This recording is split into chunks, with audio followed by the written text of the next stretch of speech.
The cobblestones of Strasbourg shimmered under the July sun.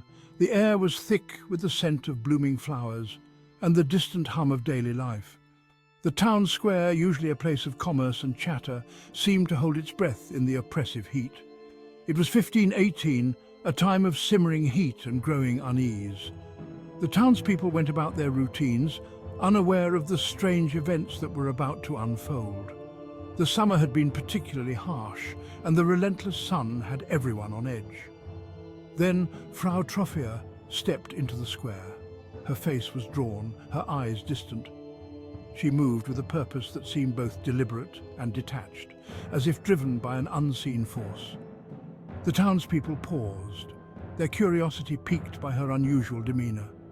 With a shudder, she began to move.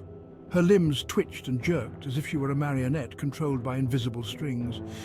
The initial movements were slow, almost hesitant, but there was an undeniable intensity in her eyes. At first, it was a hesitant sway, a tremor in the stillness of the day. Her feet shuffled on the cobblestones, creating a soft, rhythmic sound that echoed through the square. The onlookers watched in silence, unsure of what to make of the spectacle before them. But soon the tempo increased.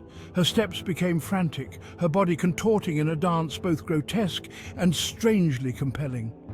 It was as if she were possessed, her movements growing more erratic and intense with each passing moment. The crowd began to murmur, a mix of fascination and fear spreading among them. Days passed and still she danced. Her body, now drenched in sweat, moved with a relentless energy that defied human endurance. The townspeople watched in horror as she continued, her face a mask of pain and determination. It was clear that something beyond her control was driving her. Sleep offered no escape. Exhaustion brought no relief. Her eyes, once distant, now held a haunted look, as if she were trapped in a nightmare from which she could not wake. The townspeople whispered among themselves, their fear growing with each passing day. Whispers rippled through the town, theories and rumors spread like wildfire. Some said she was cursed, others believed she was possessed by demons. The more superstitious among them spoke of dark magic and malevolent spirits. Some scoffed, dismissing it as the act of a madwoman. They laughed and jeered, convinced that she was simply seeking attention. But their laughter soon turned to unease as more and more people began to join her in the dance. Others watched with a growing sense of foreboding. They could feel that something was terribly wrong, that this was not just an isolated incident. The fear in their eyes mirrored the fear in Frau Troffea's, a shared dread of the unknown. Little did they know, a dark and inexplicable contagion had begun, its rhythm set to ensnare the city of Strasbourg. The dance was spreading, and with it, a sense of impending doom. The once lively town square now felt like the stage of a macabre play. Frau Troffea's solitary dance was only the beginning. As the days turned into weeks, more and more townspeople found themselves drawn into the dance, unable to stop. The town of Strasbourg was on the brink of a crisis, one that would be remembered for centuries to come. The contagion spread like wildfire in a dry forest. Within a week, 30 souls had joined Frau Troffea's relentless dance. Their faces, contorted in a mask of exhaustion and ecstasy, mirrored her torment.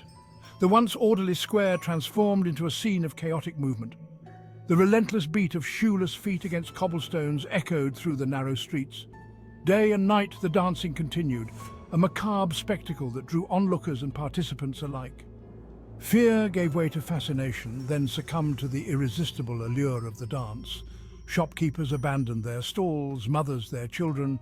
The rhythms of daily life, the cadence of commerce, the lull of lullabies were swallowed by the relentless drumbeat of the dancing plague. Strasbourg, once a beacon of prosperity and order, now teetered on the precipice of chaos. Desperation clung to the air like the stench of sweat and fear. The townspeople of Strasbourg were gripped by an invisible terror, their faces pale and eyes wide with dread.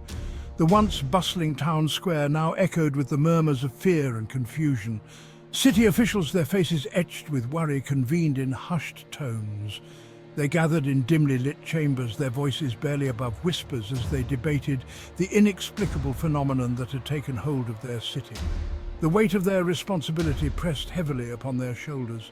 The plague defied logic, mocked their authority. It spread like wildfire, leaving chaos in its wake. The afflicted danced uncontrollably, their bodies moving to a rhythm only they could hear. A rhythm that seemed to come from the depths of madness itself. Drastic measures were needed to combat this unprecedented enemy. The council deliberated for hours, their minds racing to find a solution. They knew that conventional methods would not suffice. They needed something extraordinary, something that could break the spell of this bizarre affliction. Their solution was as baffling as the affliction itself. They decided to fight madness with madness, to confront the inexplicable with the extraordinary. It was a gamble, a desperate attempt to reclaim their city from the clutches of this mysterious plague. Musicians were summoned, their instruments tuned to the macabre rhythm of the afflicted. These were not ordinary musicians. They were chosen for their ability to evoke powerful emotions through their music. Their task was to match the eerie cadence of the dancers, to draw out the madness, and hopefully to exhaust it. A stage was erected, its timbers groaning under the weight of desperation. The workers toiled day and night, their hands blistered and their faces streaked with sweat. This stage was to be the battleground, the place where the fate of Strasbourg would be decided. The authorities believed that by indulging the dance, they could somehow exhaust the demon that possessed their people. They watched with bated breath, hoping that this unorthodox method would bring an end to the madness. It was a fragile hope, but it was all they had. The sound of pipes and drums filled the square, a jarring counterpoint to the shuffling feet and ragged breaths of the dancers. The music was both haunting and hypnotic, a strange symphony that seemed to resonate with the very soul of the afflicted.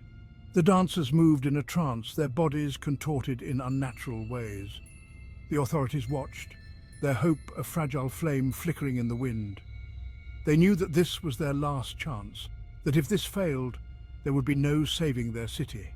Their eyes were fixed on the dancers, their hearts pounding with a mixture of fear and anticipation. But the music, intended as a cure, instead fueled the flames of madness. The dancers' movements grew more frantic, their faces twisted in agony. The music seemed to feed the very thing it was meant to destroy, driving the afflicted to the brink of exhaustion and beyond. The dance continued, its grip on Strasbourg tightening with each passing hour. The townspeople watched in horror as their loved ones succumbed to the relentless rhythm, their bodies breaking under the strain. The music of madness had taken hold, and there seemed to be no end in sight. Centuries later, the dancing plague of 1518 remains an enigma, a chilling reminder of the mysteries that lie at the intersection of body and mind.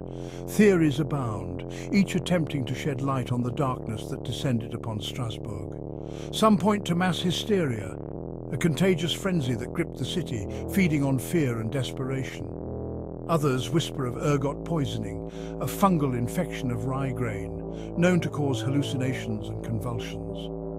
Could a tainted loaf of bread have plunged an entire city into the throes of madness? Perhaps the answer lies buried in the unforgiving soil of time, lost to the relentless march of history. Or perhaps the dancing plague serves as a stark reminder of the fragility of the human psyche, of the unseen forces that can shatter our reason and unleash chaos upon the world. The echoes of the dancing plague resonate through the corridors of time, a chilling reminder of the vulnerability of the human spirit. This bizarre and tragic event, which took place in the summer of 1518, saw hundreds of people in Strasbourg, then part of the Holy Roman Empire, inexplicably begin to dance uncontrollably. It serves as a stark illustration of the power of the mind, a phenomenon that has puzzled historians and scientists alike for centuries. Theories abound, ranging from mass hysteria to ergot poisoning, but none have been definitively proven. Both its potential for creation and its capacity for destruction. The mind, capable of producing great works of art and profound thoughts, can also lead to inexplicable and destructive behaviors. The haunting image of Frau Troffea, the woman who is said to have started the dancing, her solitary dance a harbinger of chaos, is etched into the annals of history. Her seemingly innocent act of dancing alone in the streets quickly spiraled into a full-blown epidemic, continues to fascinate and terrify in equal measure. The townspeople, initially amused, soon became alarmed as more and more people joined in, unable to stop themselves. Her story and the stories of the hundreds who danced alongside her are a testament to the mysterious and often frightening power of collective human behavior.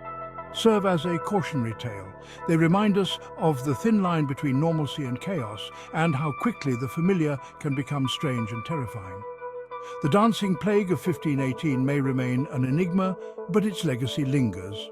It is a stark reminder of the fragility of human society and the unpredictable nature of human behavior.